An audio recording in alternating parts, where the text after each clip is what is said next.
Welcome to all of you learn with experts. आज हम set सी के क्वेश्चंस को सॉल्व करेंगे। जैसा कि आप बच्चों को मालूम है कि मैं सेक्शन ए के जितने भी क्वेश्चंस हैं, चाहे ए बी सी सेट के हों, तो हम डिस्कस कर रहे हैं। इससे पहले सेट ए और सेट बी के क्वेश्चंस को मैं सॉल्व करवा चुका हूं। आज हम जो डिस्कस करेंगे वो हमारा तीसरा सेट है, सेट सी के हम क्वेश्चंस की आज हम बात करेंगे। ऑब्जेक्टिव टाइप क्वेश्चन की मैं बात कर रहा हूँ। तो चलिए आज हम देखते हैं कि क्या ऑब्जेक्टिव सेट सी में पूछे हुए हैं। जैसा कि पहला ऑब्जेक्टिव पूछा हुआ है, the physical quantity not have the same dimensions are. इनमें से ऐसी कौन सी क्वांटिटी है जिसके डायमेंशन सेम नहीं है? क्या मोमेंटम एंड प्लैंक्स कांस्टेंट है? स्पीड या जो साथ में क्वांटिटी रख रखी है, क्या इसके नहीं है? स्पीड या जो साथ में क्वांटिटी है अंडर रूट पी अपन डेंसिटी है, इसके नहीं है? सरफेस टेंशन या स्प्रिंग कांस्टेंट के नहीं है? तो स्टूडेंट रिमेंबर यू, इसमें ऑप्शन नंबर जो सी है, स्पीड और अंडर रूट ऑफ डेंसिटी अपन रो जो है, इसके जो यूनिट हैं वो सेम नहीं होंगे, तो इसके डायमेंशन भी सेम नहीं आएंगे।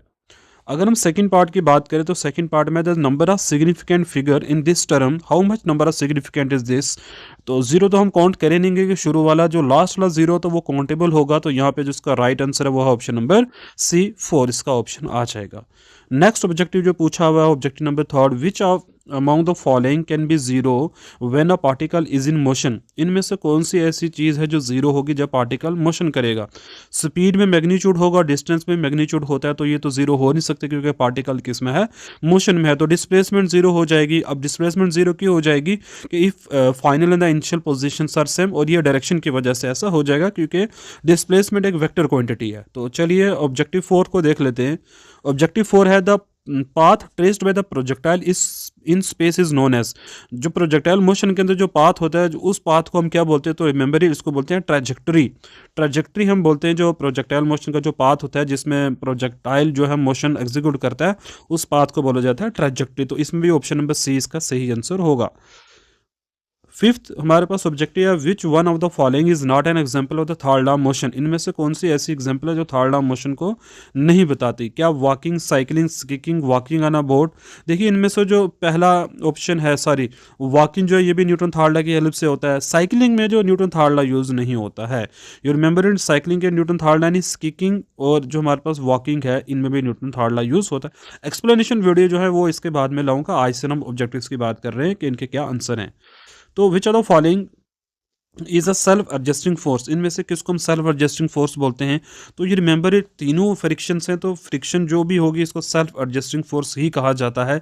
चाहे काइनेटिक हो, चाहे लिमिटिंग हो, चाहे स्टैटिक फ्रिक्शन हो, तो ये तीनों ही हमारे पास सही आंसर है। तो इसमें ऑप्शन नंबर जो डी है वो सही ऑप्शन होगा।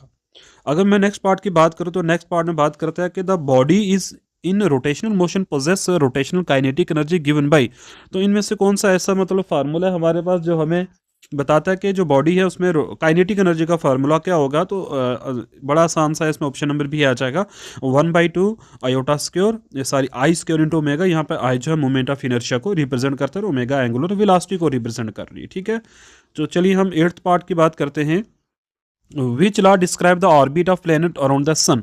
तो किस लॉ ने यहाँ पे बताया था? तो बड़ा आसान सा है, न्यूटन लॉ नहीं है, किरचॉफ लॉज भी नहीं, फैराडे भी नहीं, केपलर लॉ जो है ये ऑर्बिट्स की बात करते हैं। तो लॉ ऑफ ऑर्बिट इसका है जो ऑर्बिट्स की बात करता है कि प्लेनेट कैसे ऑर्बिट्स में रिवॉल्व कर रहे हैं। नेक्स्ट ऑब्जेक्टिव है हमारे पास, वीन्स लॉ क्या है? वीन्स लॉ की बात करेंगे, वीन्स लॉ क्या है? तो ये भी बड़ा आसान सा टॉपिक है हमारे पास। इसमें जो ऑप्शन नंबर बी है, और वेवलेंथ इनटू टी जो है टेम्परेचर है, यहाँ पे इक्वल टू कांस्टेंट होता है, ये हमारा वीन्स लॉ आ जाएगा। ठीक है, how many number of particles in 22.4 litre of any gas at STP. तो ये बड़ा सिंपल सा है, इसमें एवोगाड्रोस नंबर का कंसेप्ट है, तो इसमें ऑप्शन नंबर सी हो जाएगा, 6.02 इंटू 10 की power 23 is the right option. तो स्टूडेंट ये 10 ऑब्जेक्टिव जो मैंने डिस्कस किए हैं आज।